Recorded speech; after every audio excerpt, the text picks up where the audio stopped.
onde nós falaremos também sobre a importância de mantermos a nossa vida de fé e da urgência que temos em viver, de fato, uma vida de fé.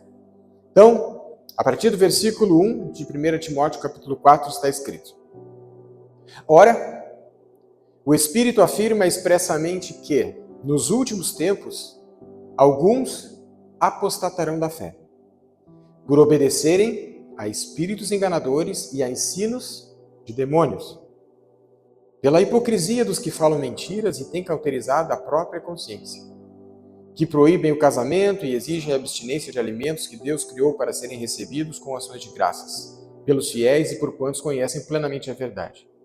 Pois tudo que Deus criou é bom e recebido com ações de graças, nada é recusável, porque pela palavra de Deus e pela oração é santificado. Expondo estas coisas aos irmãos, serás bom ministro de Cristo Jesus, alimentado com as palavras da fé e da boa doutrina que tens seguido. Mas rejeita as fábulas profanas e de velhas caducas. Exercita-te pessoalmente na piedade, pois o exercício físico para pouco é proveitoso, mas a piedade para tudo é proveitosa, porque tem a promessa da vida que agora é e daqui há de ser. Fiel é esta palavra e digna de inteira aceitação. Ora, é para esse fim que labutamos e nos esforçamos sobremodo, porquanto temos posto a nossa esperança no Deus vivo, Salvador de todos os homens, especialmente dos fiéis. Ordena e ensina estas coisas. Ninguém despreze a tua mocidade, pelo contrário, torna-te padrão dos fiéis, na palavra, no procedimento, no amor, na fé, na pureza. Até a minha chegada, aplica-te à leitura, à exortação, ao ensino. Não te faças negligente com o dom que há em ti, o qual te foi concedido mediante profecia, com a imposição das mãos do presbitério. Até aí, lemos 14 versículos, leremos mais alguns textos à frente, mas esse texto aqui, ele está contextualizado quando o apóstolo Paulo envia uma carta para Timóteo, que era um jovem pastor de aproximadamente 18, 20 anos, que estava à frente de uma pequena igreja. E o apóstolo Paulo, distante, com o desejo de ir ter com Timóteo o mais breve possível, escrevia para ele instruindo como ele deveria proceder diante da igreja. E nesse texto, o apóstolo Paulo traz para aquele jovem pastor uma advertência. E ele diz assim: o Espírito afirma expressamente. Quem afirma? O pastor? O Espírito afirma expressamente, com urgência, que nos últimos tempos, alguns, não todos, mas alguns, apostatarão da fé. O que é apostatar da fé? Nós temos falado, como mencionei há pouco, sobre a necessidade de batalharmos pela nossa fé. Enquanto alguns batalham pela sua fé, sabendo que é difícil exercer a fé no dia a dia, em um mundo de desafios, numa família que às vezes é uma fonte de problema, em uma vida financeira às vezes turbulenta, com situações que estão à nossa porta e nós não temos o controle nem a capacidade de resolver, ou com aquilo que nós buscamos e colocamos diante do Senhor, mas parece que não ouvimos e não recebemos resposta. Diante dessas circunstâncias, é difícil batalhar pela nossa fé. Nós lemos em Judas, é necessário que nós lutemos pela nossa fé, diligentemente, com disciplina, batalharmos pela nossa fé. Enquanto alguns batalham pela fé, sabendo que não é fácil, outros estão tomando o caminho contrário. Eles estão apostatando da fé. E o que é apostatar? Já falei aqui algumas vezes, apostatar, a origem da palavra significa divórcio, se divorciar, se separar da sua fé. Então, recebemos uma porção de fé da parte do Senhor para que possamos crer que Ele é poderoso para fazer infinitamente mais do que pedimos, do quanto pensamos, segundo o seu poder que opera em nós, e nós decidimos o que fazemos com essa porção de fé. Nós lutamos para que ela cresça e dê frutos, ou nós nos afastamos e vamos assim apostatando da fé. Porque se divorciar, se apostatar, não é algo que começa num instante. A separação da fé, ela vem em processos pequenos na nossa vida. Quando nós não vamos à igreja, quando nós não perdoamos o nosso irmão, quando nós tomamos pequenas decisões no dia a dia que nos afastam do Senhor, coisas que nós sabemos que é erradas e nós acabamos fazendo, é só isso. Nós vamos nos separando, nós vamos nos afastando do Senhor. E chega um momento de fato em que essa situação se torna insustentável e nós então apostatamos da fé. E Paulo está dizendo para Timóteo, aquele jovem pastor, olha Timóteo, nos últimos dias muitos apostatarão da fé, se divorciarão da fé. Não te assusta? Será que diante de um cenário de separação da fé, nós podemos pensar o seguinte, será que a fé é algo ilusório? É uma utopia que nós nos apegamos para dizer que cremos em alguma coisa? Ou é de fato o Evangelho o poder de Deus? Porque nós precisamos buscar esse Evangelho que é o poder de Deus, que transforma vidas, que cura. Porque eu não sei vocês, mas eu creio no nome de Jesus, que nós cantamos aqui, que pode ressuscitar os mortos, que dá vista aos cegos, que faz ouvir os surdos, que transforma famílias, que restaura casamentos. Eu creio em Deus poderoso, em um Jesus poderoso. Mas a fé está muito mais para um clube social do que de fato para uma vida de arrependimento e de luta por aquilo que Deus já prometeu.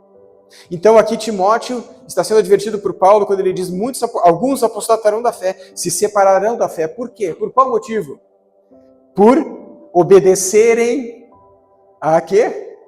A espíritos enganadores e doutrinas de demônios.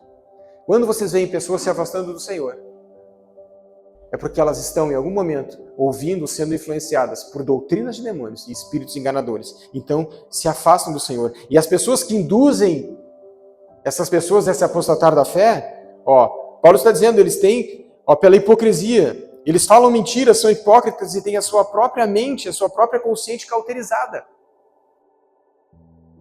E ele segue falando uma série de ações que essas pessoas impõem, né, como a proibição do casamento, exige a abstinência de alimentos que Deus criou para serem recebidos com ações de graças.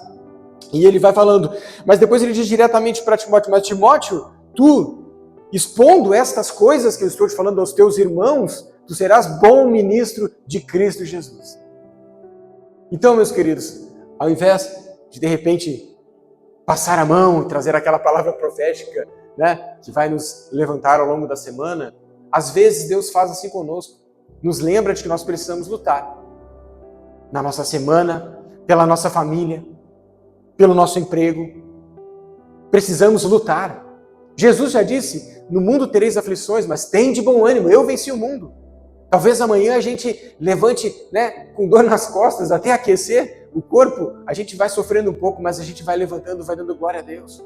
Talvez amanhã tenha um boleto que a gente não sabe como vai pagar, mas a gente vai levantar e vai trabalhar, porque se Deus é por nós, quem será contra nós? E nós vamos nos levantando em fé, vamos lutando pela nossa fé, sabendo que a vitória no Senhor é certa. Amém?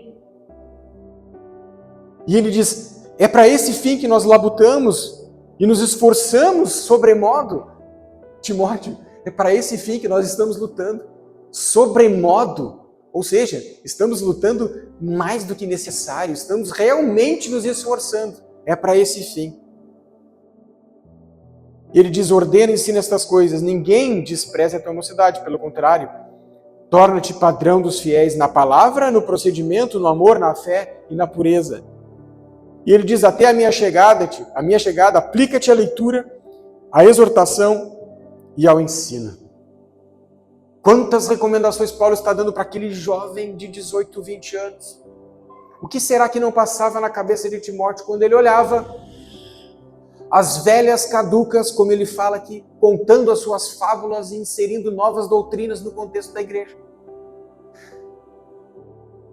Em um determinado momento, Paulo, em uma das suas cartas, ele diz assim, o meu discurso, a minha pregação para vocês, não é uma pregação bonita e um belo discurso, mas é de manifestação de poder para que vocês creiam que Deus é um Deus poderoso. Então, meus amados, nós estamos aqui compartilhando uma palavra nessa noite. Certamente Deus está falando no nosso coração, mas nós temos que sair daqui com a gana e a determinação de lutar pela nossa fé. Enquanto alguns estão lutando pela fé, outros estão apostatando, estão se divorciando da sua fé. Quantos nessa noite estão indo para uma eternidade sem Jesus? Jovens nas esquinas, trocando virtudes que Deus entregou para outros fins, com um estranho, com uma estranha. Precisamos lutar pela nossa fé. Parece uma mensagem pesada, mas não é. Deus nos chama a lutarmos pela fé. Porque entristece o nosso coração quando nós olhamos pessoas que nós conhecemos partindo para o Senhor, para uma eternidade sem Jesus. Ou pessoas enquanto aqui na terra sofrendo, porque não conhecem a verdade. Famílias se desfazendo. Doutrinas de demônios e de espíritos enganadores entrando dentro das igrejas. Distorcendo princípios e valores da palavra do Senhor, tornando tudo como se fosse algo puro, natural. Porque infringem as leis de uma sociedade pós-moderna. A palavra do Senhor é tão atual nos dias de hoje quanto era mais de 2000 anos atrás. Hebreus capítulo 5, a partir do 11. Hebreus 5, versículo 11 diz: a este respeito temos muitas coisas que dizer e difíceis de explicar. Porquanto vos tendes tornado tardios em ouvir. Pois com efeito, esse versículo é muito forte. Ele diz assim: pois com efeito, quando devíeis ser mestres atentando ao tempo decorrido, tendes novamente necessidade de que alguém vos ensine de novo quais são os princípios elementares dos oráculos de Deus. Assim vos tornastes como necessitados de leite e não de alimento sólido. Ora, todo aquele que se alimenta de leite é inexperiente na palavra da justiça, porque é criança. Mas o alimento sólido é para os adultos, para aqueles que pela prática têm as suas faculdades exercitadas para discernir não somente o bem, mas também o mal. O que o escritor está dizendo aqui? Meus irmãos, quando vocês já deviam ser mestres. O que é um mestre? Aquele que ensina. Quando vocês deviam ser aqueles que estão ensinando a palavra, e eu digo ensinar a palavra, não é de fato, ensinar a palavra ou dar uma aula sobre determinado assunto. Não, quando vocês deviam dar testemunho de vida de um verdadeiro cristão. Novamente necessitam que alguém vos ensine os princípios elementares dos oráculos de Deus. Ou seja, vamos de volta para o beabá. Pessoas que estão na igreja há 30, 40 anos, abaixo de doutrinas, que continuam incorrendo nos mesmos problemas, nos mesmos vícios, como se aquele rótulo ou aquela denominação fosse mudar a sua vida. Mas foram pessoas que não tiveram ainda um encontro de fato com Deus. Lutar pela nossa fé implica de fato buscarmos ao Senhor e termos a nossa vida transformada. Porque diante disso muitos estão descontentes com as igrejas e estão fazendo o quê? Se apostatando da fé. Como crianças que precisam novamente do leite e não do alimento sólido. Meus queridos, ser cristão é para quem tem coragem. É pesado? Isso é pesado.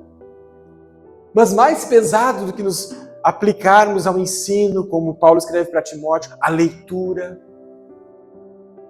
da palavra de Deus, separarmos um tempo. Mais pesado do que isso é olharmos para o lado e vermos que as pessoas estão morrendo literalmente, distantes de Jesus. É mais pesado do que nos aplicarmos à leitura e ouvirmos uma mensagem dessas, olharmos para o lado e ver que familiares, amigos, pessoas estão distantes do Senhor. Às vezes em cima do altar, mas com uma vida por trás que não condiz nada com as Escrituras. E esse é o tempo que nós estamos vivendo. Um tempo de apostasia. Que para mim é um dos maiores sinais antes da volta de Jesus, a apostasia. Satanás não está preocupado com aqueles que estão nas esquinas, porque esses já são dele. Satanás está infiltrado sutilmente dentro das igrejas, desconstruindo princípios que querem colocar a ideologia política dentro dos púlpitos, em cima dos púlpitos. Satanás age dessa forma. E onde estão os cristãos? Pesado, gente. Mas quando o Senhor nos chama para lutarmos pela nossa fé, Precisamos lutar pela nossa fé. Aonde Deus te colocou, Ele vai te honrar. O que Deus confiou na tua mão, nisso Ele vai te honrar. As pessoas vão te olhar e nisso você vai ser honrado. Talvez você não tenha nunca um microfone na mão, ou não aprenda a tocar violão, mas onde você está, vai dar testemunho. Honra os teus compromissos, estás honrando ao Senhor. Honra a tua esposa e ama a tua família, estás adorando ao Senhor. Talvez eu não possa ir na igreja domingo, mas não é isso que vai te fazer mais cristão ou menos cristão. É o quanto tu teme ao Senhor. Deus não está preocupado com o quanto tu trabalha na igreja, Ele está preocupado com o quanto o teu coração é dele. O quanto o teu coração é do Senhor. Porque tem muitos que estão, ao invés de lutar, batalhar diligentemente pela sua fé, conforme Judas capítulo 1, versículo 3, estão apostatando da sua fé. E isso é algo muito triste. Porque às vezes são pessoas próximas a nós, são amigos, são irmãos, são familiares, são pais, são mães, são tios. E nós estamos vendo aquelas pessoas indo a uma eternidade sem Jesus. E olha só o que está escrito, vamos para ainda em Hebreus, virem a página aí, capítulo 6, versículo 1. Hebreus capítulo 6, versículo 1 diz assim: Por isso, pondo de parte os princípios elementares da doutrina de Cristo, deixemo-nos levar para o que é perfeito, não lançando de novo a base do arrependimento de obras mortas e da fé em Deus. O ensino de batismo e da imposição de mãos, da ressurreição dos mortos e do juízo eterno. Isso faremos se Deus permitir. Então ele está dizendo aqui, só rapidamente para dar uma explicação nesse primeiro versículo, ele está dizendo, por isso, vamos separar aqui alguns princípios da doutrina de Cristo. E ele cita quais são esses princípios. São assuntos mais complexos, ele diz assim, a base do arrependimento de obras mortas e da fé em Deus, o ensino de batismos, da imposição de mãos, ressurreição dos mortos e juízo eterno. Ele está dizendo, e esses ensinos aqui nós vamos deixar de parte agora, porque não é isso que nós vamos falar. Mas ele diz assim, isso nós faremos se Deus permitir. Amém? Vocês querem falar comigo sobre juízo eterno, sobre a ressurreição dos mortos? Um dia a gente conversa. Mas esse, digamos assim, não é um assunto que vai fazer a diferença no sentido de vocês serem salvos ou não. Ele está dizendo aqui, isso faremos se Deus permitir. Versículo 4, esse aqui é que eu queria ler com vocês. É impossível, pois, que aqueles que uma vez foram iluminados e provaram o dom celestial e se tornaram participantes do Espírito Santo e provaram a boa palavra de Deus e os poderes do mundo vindouro e caíram, sim. É impossível outra vez renová-los para arrependimento, visto que de novo estão crucificando para si mesmos o Filho de Deus e o expondo à ignomínia, à vergonha. Porque a terra que absorve a chuva que frequentemente cai sobre ela e produz erva útil para aqueles por quem também é cultivada, recebe bênção da parte de Deus. Mas se produz espinhos e abrolhos, é rejeitada e perto está da maldição. E o seu fim é ser queimado. Até aí. O que ele está dizendo? Que é impossível que aqueles que um dia foram iluminados, que provaram dos poderes do mundo vindouro, pessoas que participaram dos poderes sobrenaturais, que presenciaram milagres. Parece loucura dizer, mas Deus cura. Deus levanta. Eu vi uma vez um vídeo do pastor Oral Roberts, que é um pastor muito antigo, até nos Estados Unidos tem uma universidade das mais famosas chamada Universidade Oral Roberts. Ele era um pastor e numa cruzada de fé nos anos, acredito que 50, 60, a filmagem ainda bem antiga, assim, em preto e branco, e aquele homem no final da administração, ele sentado numa cadeira porque ele já era idoso, trouxeram uma criança que não caminhava para ele orar. E ele orou para aquela criança, impôs as mãos e a criança não caminhou. Então ele pede que os diáconos colocassem a criança no seu colo. Então ele pega aquela criança, coloca no seu colo e começa a chorar para aquela criança.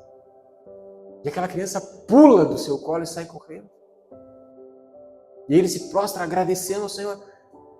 Então, algo maravilhoso, curas e milagres. E aqui o escritor está dizendo que é impossível para aqueles que viram essas coisas, provaram essas coisas, o poder de se tornaram participantes com o Espírito Santo.